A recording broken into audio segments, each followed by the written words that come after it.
ये कहानी है रोम की। दुनिया के 1/4 लोगों पर रोम के शहंशाह राज करते थे और पिछले 12 सालों से वो जर्मनिया के खिलाफ लड़ रहे हैं और अब ये लड़ाई खत्म होने वाली है।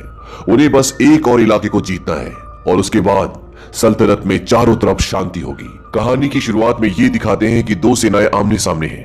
एक तरफ रोम की सेना और दूसरी तरफ जर्मनिया के बंजारे, और रोम की सेना का सेनापति है मैक्सिमस। ये कहानी मैक्सिमस की है। मैक्सिमस को लोग बहुत मानते हैं और उसके लिए अपनी जान तक दे सकते हैं। और अब दोनों सेनाओं के बीच में घमासान युद्ध होता है और इस युद्ध में रोम की जीत होती है। जीत के बाद राजा मैक्सिमस को अपने टेंट में बुलाता है। राजा मैक्सिमस से बहुत प्यार करता है और मैक्सिमस भी राजा की बहुत इज्जत करता है। हालांकि इस युद्ध में रोम की जीत हुई है, लेकिन राजा कहीं ना कहीं नाखुश है, क्योंकि वो अपने 20 साल के शासनकाल में 16 साल सिर्फ युद्ध करता रहा और वो चाहता है कि रोम में अब शांति आए, अमन आए। क्योंकि राजा अब बहुत बूढ़ा हो चुका है तो उसे किसी न किसी को शासन की बागडोर सौंपनी होगी और वो चाहता है कि उसके बाद मैक्सिमस इस बागडोर को संभाले। लेकिन मैक्सिमस अपने घर जाना चाहता है, क्योंकि पिछले 2 साल 264 दिन से वो अपने घर नहीं गया। राजा मैक्सिमस को बोलता है कि मैं चाहता हूं कि मेरे वारिस तुम बनो, लेकिन मैक्सिमस साफ साफ मना कर देता है। हालांकि राजा का एक बेटा और एक बेटी भी है। राजा की बेटी का नाम है कोमोडस, लेकिन राजा को पता है कि वो शासन संभालने के लायक नहीं है, इसीलिए वो चाहता है कि मैक्सिमस इस बागडोर को संभाले। लेकिन मैक्सिमस मना कर देता है। राजा बोलता है कि काश तुम एक सिपहसालार ना होकर मेरे बेटे होते, तुम्हें रोम से भ्रष्टाचार को खत्म करना होगा। मैक्सिमस बोलता है कि कोमोडस का क्या होगा। राजा बोलता है कोमोडस मेरा बेटा है, वो मेरे हुक्म की तामील करेगा। मैक्सिमस बोलता है कि मुझे सोचने का वक्त चाहिए। राजा बोलता है कि कल शाम तक का तुम्हारे पास वक्त है, और इसके बाद मैक्सिमस वहां से चला जाता है। वहां से निकलने के बाद मैक्सिमस अपने खेमे में जाता है और अपने सेवक को बोलता है कि शायद हम कभी घर वापस ना जा पाए। हालांकि मैक्सिमस अपने घर वापस जाना चाहता है और जा भी सकता है, लेकिन वो ऐसा इसलिए बोलता है क्योंकि कहीं ना कहीं उसने ये फैसला कर लिया होता है कि वो अब रोम की सत्ता की बागडोर संभालेगा। वहीं दूसरी तरफ ये दिखाते हैं कि राजा के पास उसका बेटा कोमोडस आता है और जब राजा से ये बताता है कि मैं सत्ता की बागडोर अब मैक्सिमस के हाथ सौंप रहा हूं, तो उसका बेटा बोलता है कि एक बार मुझे आपका खत आया था जिसमें 4 बातें लिखी थी: अकलमंदी, न्याय, सहनशीलता और अनुशासन। और मैं उस खत को देखते ही समझ गया था कि ये चारों गुण मेरे अंदर नहीं है, लेकिन मेरे अंदर एक और चीज है और वो है महत्वाकांक्षा। और अब महत्वाकांक्षा मेरी जिंदगी का मकसद बन गया है। इसके बाद कोमोडस बहुत इमोशनल भी हो जाता है, लेकिन वो अपने पिता को मार देता है क्योंकि वो किसी भी हालत में रोम की सत्ता की बागडोर अपने हाथ में लेना चाहता है। अब जब बादशाह इस दुनिया में नहीं रहे तो उनके खेमे में मैक्सिमस आता है। कोमोडस बोलता है कि हकीम ने कहा है कि इनकी मृत्यु दिल का दौरा पड़ने से हुई है, लेकिन जब मैक्सिमस उन्हें चेक करता है तो वो समझ जाता है कि इनका खून हुआ है। कोमोडस बोलता है कि मुझे तुम्हारी जरूरत होगी, मेरा हाथ थाम लो, क्योंकि कोमोडस जानता है कि मैक्सिमस की एक आवाज में पूरी सेना अपनी जान देने के लिए तैयार हो जाती है। लेकिन मैक्सिमस वहां से चला जाता है। मैक्सिमस का सेवक बोलता है कि तुम्हें कोमोडस की बात मान लेनी चाहिए थी। मैक्सिमस बोलता है कि बात मान लेनी चाहिए थी, राजा की हत्या हुई है, जल्दी सभी सलाहकारों को बुलाओ। लेकिन तभी वहां पर कोमोडस के लोग आ जाते हैं और वो बोलते हैं कि तुम्हें मारने का हुक्म दिया है। मैक्सिमस समझ जाता है कि अब कुछ नहीं हो सकता। वो बोलता है कि तुम वादा करो कि तुम मेरे परिवार को कुछ नहीं करोगे, लेकिन वो बोलता है कि उनमें से भी कोई नहीं बचेगा। इसके बाद वो मैक्सिमस के सिर में एक जोर से प्रहार करते हैं, जिससे मैक्सिमस बेहोश हो जाता है और वो उसे दूर जंगल में ले जाते हैं ताकि उसे मार दें। और वो मैक्सिमस को मारने वाले होते हैं, लेकिन मैक्सिमस अपने आप को बचा लेता है और उन सबको मार देता है। और अब वो अपने घर वापस जाना चाहता है ताकि वो अपनी पत्नी और अपने बच्चे को बचा ले, लेकिन उसका घर वहां से बहुत दूर होता है। और इसके साथ साथ मैक्सिमस बहुत जख्मी है और थका हुआ है, लेकिन वो किसी भी तरह अपने घर तक पहुंच जाता है। और जब वो अपने घर पहुंचता है तो वो देखता है कि कोमोडस ने उसके पूरे परिवार को मरवा दिया। इस बात से मैक्सिमस पूरा टूट जाता है। वो अपने परिवार को यानी कि अपनी बीवी और बच्चों को दफनाता है और वहीं पर बेहोश हो जाता है। तभी वहां पर कुछ लोग आते हैं और वो मैक्सिमस को बंदी बनाकर अपने साथ ले जाते हैं। दरअसल ये वो लोग होते हैं जो जानवरों को और इंसानों को बंदी बनाकर बेच देते हैं, और ये मैक्सिमस को एक आदमी को बेचते हैं जिसका नाम होता है प्रोक्सिमो। और ये एक ग्लैडिएटर ट्रेनर है, यानी कि तलवारबाजों को तैयार करता है ताकि उन्हें लड़वा सके। दरअसल यहाँ पे एक तरह के खेल चलते हैं जहां पर तलवारबाज आपस में लड़ते हैं, एक दूसरे को मारते हैं और चारों तरफ दर्शक बैठे होते हैं। हालांकि मैक्सिमस इस लड़ाई का हिस्सा नहीं बनना चाहता, लेकिन वो मजबूर है। अगर वो नहीं लड़ेगा तो मरेगा, इसीलिए उसे लड़ना पड़ता है। और यहीं पर उसके 2 दोस्त भी बनते हैं जिनका नाम होता है जूबा और हेगन। ये दोनों मैक्सिमस के साथ लड़ते हैं और जब इनकी पहली लड़ाई होती है तो प्रोक्सिमो के लोग सबको मार देते हैं और अंत में बस ये तीनों बचते हैं, मैक्सिमस, जूबा और हेगन। वहीं दूसरी तरफ ये दिखाते हैं कि कोमोडस अब राजा बन चुका है, लेकिन उसे प्रजा की कोई चिंता नहीं है। जब उसके सलाहकार उसे बताते हैं कि प्रजा में महामारी है, उसके लिए हमें कुछ करना चाहिए, तो वो उस तरफ ध्यान नहीं देता, बल्कि प्रजा का ध्यान भटकाने के लिए वो कहता है कि मैं खेलों का आयोजन करूंगा। कोमोडस को कोई पसंद नहीं करता, ना प्रजा ना उसके सलाहकार, और इस बात से कोमोडस को बहुत तकलीफ होती है। लेकिन कहीं ना कहीं इसका कारण वो खुद होता है, क्योंकि ना वो एक अच्छा इंसान होता है ना अच्छा राजा होता है। और अब जिन खेलों का आयोजन कोमोडस करना चाहता है, उन खेलों को उसके पिता ने कई सालों पहले बंद करवा दिया था, क्योंकि वो एक रहमदिल राजा थे और वो किसी भी तरह के खूनी खेल को नहीं चलने देना चाहते थे।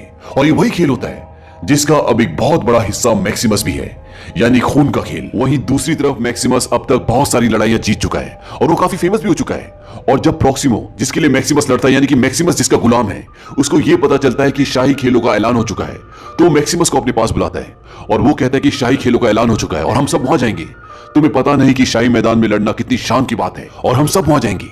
ये एक बहुत ही शानदार आयोजन होगा, तुम्हें कम से कम 50,000 लोग देखेंगे और जब तुम जीतोगे तो वो तुम्हारी वाहवाही करेंगे। तुम्हें ऐसा लगेगा कि तुम उस मैदान के शहंशाह हो। मैक्सिमस बोलता है, क्या तुम भी कभी तलवारबाज थे? वो कहता है कि हाँ, मैं भी तलवारबाज था।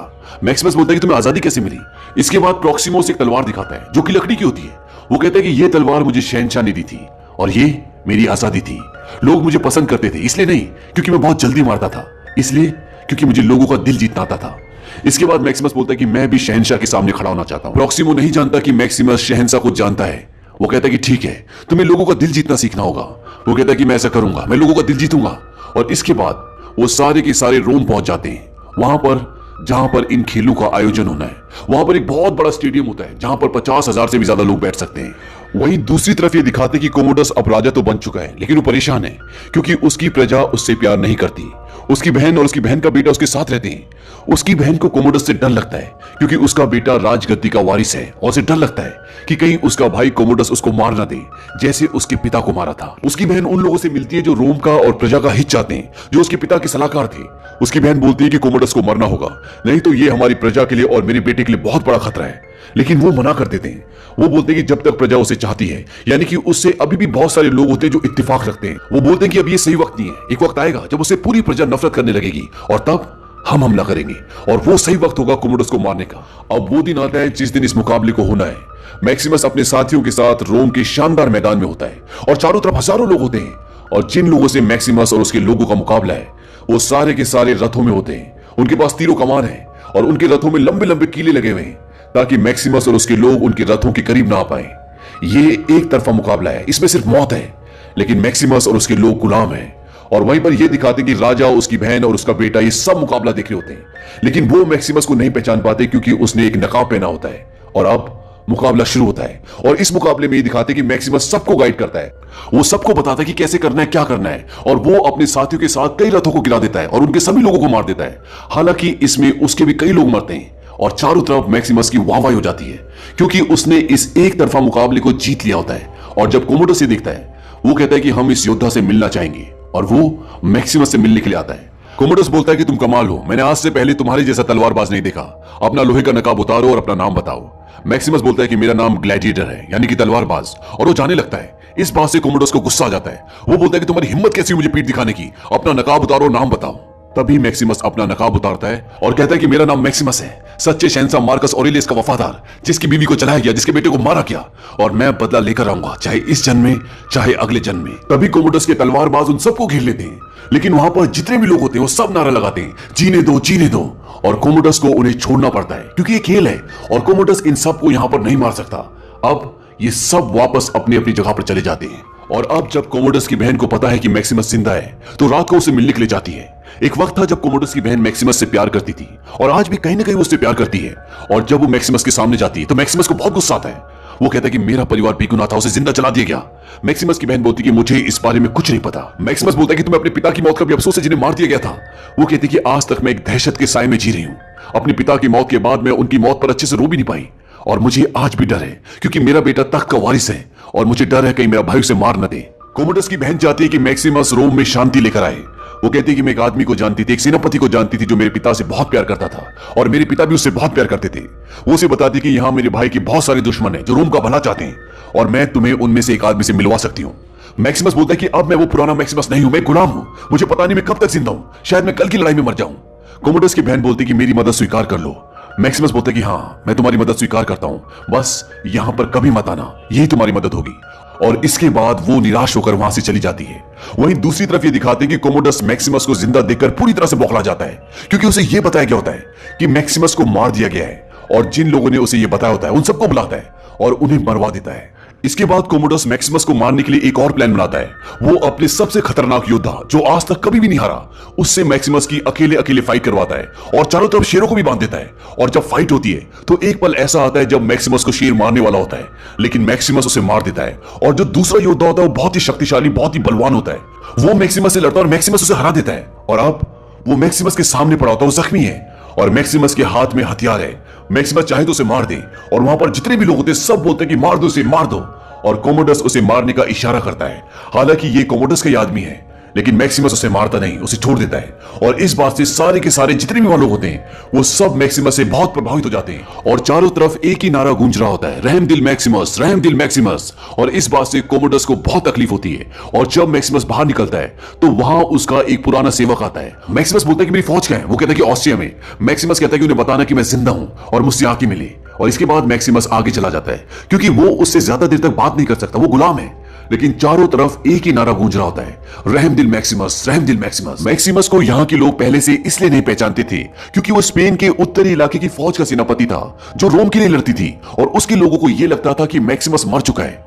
मैक्सिमस की फौज उससे बहुत प्यार करती थी और उसके एक इशारे पे अपनी जान देने के लिए तैयार हो जाती थी। और उसकी फौज में लगभग 5000 लोग थे। अब एक दिन मैक्सिमस से उसका पुराना वफादार सेवक मिलने के लिए आता है। मैक्सिमस उससे बोलता है कि तुम जाकर कोमोडस की बहन लूसिला से मिलो और उससे कहो कि जिस आदमी से वो मुझे मिलवाना चाहती थी मैं उससे मिलने के लिए तैयार हूं। और उसका सेवक ऐसी करता है। और इसके बाद मैक्सिमस, कोमोडस की बहन लूसिला और कुछ और लोग मिलते हैं और वो ये फैसला करते हैं कि वो मैक्सिमस को इस राज्य से यानी कि रोम से बाहर भेज देंगे। और इसके बाद मैक्सिमस सीधा ऑस्ट्रिया जाएगा जहां पर उसके 5000 सैनिक हैं। वो सैनिक जो उसमें विश्वास करते हैं, जिनके साथ मिलकर उसने कई लड़ाइयां जीती हैं। और उन्हें वापस रोम लाकर यहाँ की सत्ता हासिल कर लेगा और सत्ता को सही हाथों में सौंपकर यहाँ से हमेशा के लिए चला जाएगा। अब इनका पूरा प्लान बन चुका है, लेकिन कोमोडस को अपनी बहन लूसिला, मैक्सिमस और अपने कुछ आदमियों पे शक है कि ये कुछ ना कुछ कर रहे हैं, कुछ प्लानिंग कर रहे हैं। और वो लूसिला को बोलता है कि अगर तुमने मुझे सब कुछ सच सच नहीं बताया तो मैं तुम्हारे बेटे को मार दूंगा। और मजबूर होकर लूसिला को सब कुछ बताना पड़ता है। और अब कोमोडस को उनके सारे प्लान के बारे में पता है। कोमोडस अपने आदमियों को उस जगह भेजता है जहां पर मैक्सिमस होता है ताकि वो उसे मार दे। पर मैक्सिमस के साथ ही उसकी मदद करते हैं, जिसमें उसके एक दोस्त हेगन की, प्रोक्सिमो की और बहुत सारे लोगों की मृत्यु हो जाती है। लेकिन मैक्सिमस वहां से भागने में कामयाब हो जाता है और मैक्सिमस प्लान के मुताबिक उस जगह जाता है जहां पर उसका कवच, उसकी ड्रेस रखी होती है। और वो पहनने के बाद वो वहां पर जाता है जहां पर उसका घोड़ा होता है। लेकिन जब वो वहां पहुंचता है तो वो देखता है कि उसके सेवक को वहां पर फांसी के फंदे पर लटका दिया गया होता है और चारों तरफ सैनिक होते हैं और वो मैक्सिमस को बंदी बना लेते हैं। वहीं दूसरी ओर ये दिखाते हैं कि कोमोडस अपनी बहन लूसिला को धमकाता है। वो बोलता है कि अब तुम्हारा बेटा मेरे साथ ही रहेगा और अगर तुमने कोई भी चाल चलने की कोशिश की तो मैं उसे जान से मार दूंगा, या तुमने अपनी जान लेने की कोशिश की तो भी मैं उसे मार दूंगा। वो बोलता है कि अब तुम मुझे प्यार करोगी जैसे हमेशा मैं करता आया हूं और मुझे इस तख्त का वारिस दोगी, शाही खून। और यहाँ पर यह पता चलता है कि कोमोडस ने अपनी बहन लूसिला के साथ शारीरिक संबंध बनाए थे और अब वो उससे एक बच्चा चाहता है जो आगे चलकर रोम का राजा बने। वहीं खेल के मैदान में चारों तरफ मैक्सिमस के नारे गूंज रहे होते हैं, लेकिन मैक्सिमस अब बंदी है। कोमोडस को यह बात बर्दाश्त नहीं होती क्योंकि ये सब वो कहीं ना कहीं अपने लिए चाहता था जो उसे कभी नहीं मिला।